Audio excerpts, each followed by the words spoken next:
ठाकुर जी के अब मित्र बन गए। कौन है मित्र?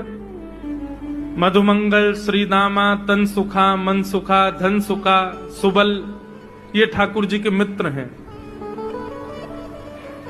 एक दिन ठाकुर जी अपने सब मित्रन के संग बैठे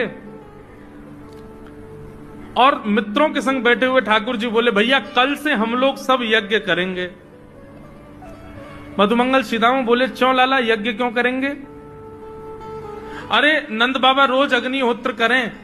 मैंने उनसे पूछी अग्निहोत्र करवे ते कहा होवे, तो नंद बाबा बोले, अग्निहोत्र करवे ते मन चाही वस्तु प्राप्त हो जाए, अग्निदेव प्रदान करें। ठाकुर जी के सब सखा बोले, लाला तू काहे को करेगो अग्निहोत्र? बोले अग्निहोत्र करेंगे, अग्निदेव को प्रसन्न करके कहेंगे हमारी सुंदर सी बहू आ जाए, बस हमारा ब्याह हो जाए। अग्निदेव की प्रतीक्षा कर, अग्निदेव को प्रतिष्ठान करेंगे। सब श्रीदामा मधुमंगल 3.5 वर्ष के ठाकुर जी। सोचो 3.5 वर्ष के ठाकुर जी, सखा कितने बड़े बड़े होंगे। नेक्से से सबरे सखा बैठ गए, सूखे पत्ता इकट्ठे करके अग्नि प्रज्वलित कर ली, सूखे पत्तान को चूरो बना के आपस में बांट लियो।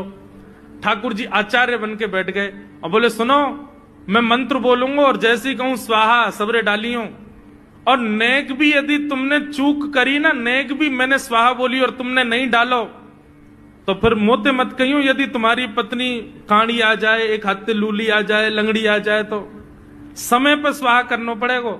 सब ग्वाल बाल बोले, जो कहे वो लाला सो करेंगे, तू करवा। ठाकुर जी ओम नम नम स्वाहा, सब स्वाहा, सब एक संग डालते। हे श्रीदामा तू देरी ते डाले, देख लियो लंगड़ी आ जाएगी तेरी बहू, अग्निदेव को प्रसन्न करो। इस प्रकार ठाकुर जी सब ग्वाल बालों के संग।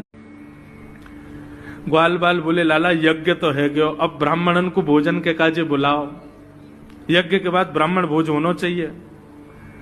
सोई ठाकुर जी अपने सब ग्वाल बालों की उंगली पकड़ करके पूरे गोकुल में जाते हैं, ब्राह्मणों के घर जाकर के कहते हैं, आज नंद भवन में बढ़िया उत्सव भयो है, बढ़िया यज्ञ भयो है, भोजन के काजे शाम को आपको परिवार सहित आनो है।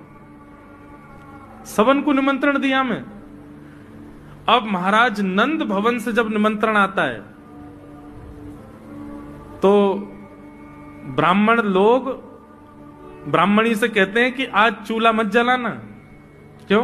अरे नंद भवन में भोजन की सूचना मिलती है तो 3 दिन से भूखे रहते हैं ब्राह्मण। क्यों? इतना खवाएंगे नंद बाबा, इतना खवाएंगी यशोदा मैया कि पेट भर जाएगा, 2 दिन तक भूख भी ना लगेगी, इतना भोजन करना पड़े। ए ब्राह्मणी चूल्हा मत जलाई और सुन, नमक को